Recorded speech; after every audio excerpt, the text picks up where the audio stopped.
ரமேஷ், தாத்தா நீ எந்திரிக்கல? இல்ல. பாவம் ராத்திரி பூரா தூங்கவே இல்ல. அது சரி, உனக்கு ஒரு விஷயமா தெரிஞ்சிருக்காதே. என்ன? மேல இருந்து எலி எதையோ தள்ளி விட்டுடுச்சு. நாங்கள ரொம்ப பயந்து போயிட்டோம். கை கால்லாம் நடுங்கிடுச்சு. நீ கும்பகர்ண நாட்டு தூங்கிட்டு இருந்திருப்ப. சரி, காஃபி கொடு, நானே கொண்டு போய் கொடுக்கிறேன்.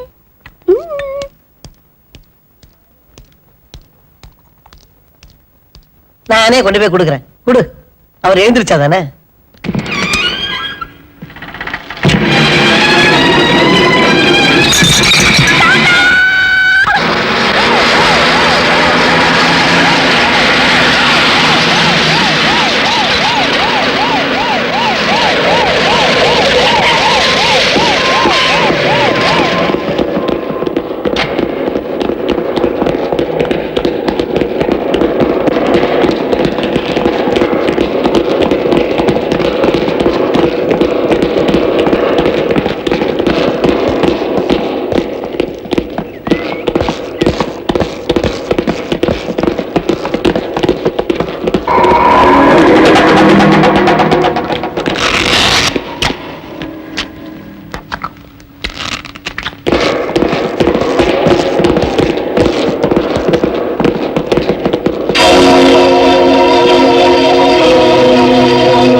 இவ்வளவு பெரிய போலீஸ் ப்ரொடெக்ஷன் இருந்தும் இந்த வீட்ல மறுபடியும் கொலைங்க விழுந்துட்டு தான் இருக்குது.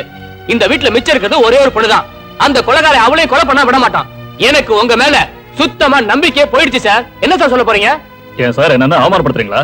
நான் ஏன் சார் உங்களை அவமானப்படுத்துறேன்? இங்க வரிசையா கொலைங்க விடுறத பார்த்தா எங்க பாதுகாப்பு வேற வழி தேடிக்கணும் போல இருக்கு. Shut up. எதுக்கு சார் அவரை மிரட்டுறீங்க? அவர் கேட்டதுல என்ன தப்பு? என்ன தப்புன்ற? ஒரே வாரத்துல அடுக்கடுக்கா 4 கொலை நடந்திருக்கு. நீங்க என்ன பண்ணீங்க? ஹாஸ்பிடல்ல பாதுகாப்புக்காக உங்க செக்யூரிட்டி நின்னுச்சு. உங்க அத்தனை பேரையும் மீறிட்டு அவன் கொலை பண்ணிட்டு போனானே, அவனை உங்களால பிடிக்க முடிச்சுதா? பிடிச்சிருவோம் மிஸ்டர், பிடிச்சிருவோம். எப்ப பிடிக்க போறீங்க? மிச்சம் இருக்கிறவங்களுக்கு சமாதி ஆனதுக்கு அப்புறம் நீ சுமார். அப்புறம் பிடிச்ச என்ன பிரயோஜனம்? நீங்க இருக்கீங்க தைரியத்துல தானே நான் சும்மா இருந்தேன். இல்லாட்டி எங்க தாத்தாவை நானே காப்பாத்திருப்பேன். இவன் மூஞ்ச பாருங்க சார், மூஞ்ச பாருங்க. அவ கஷ்டத்தை கொஞ்சமாவது புரிஞ்சுக்கங்க. பேசி பிரயோஜனம் இல்ல, செயல்ல காட்டுங்க. என்ன விடு, போலீஸ்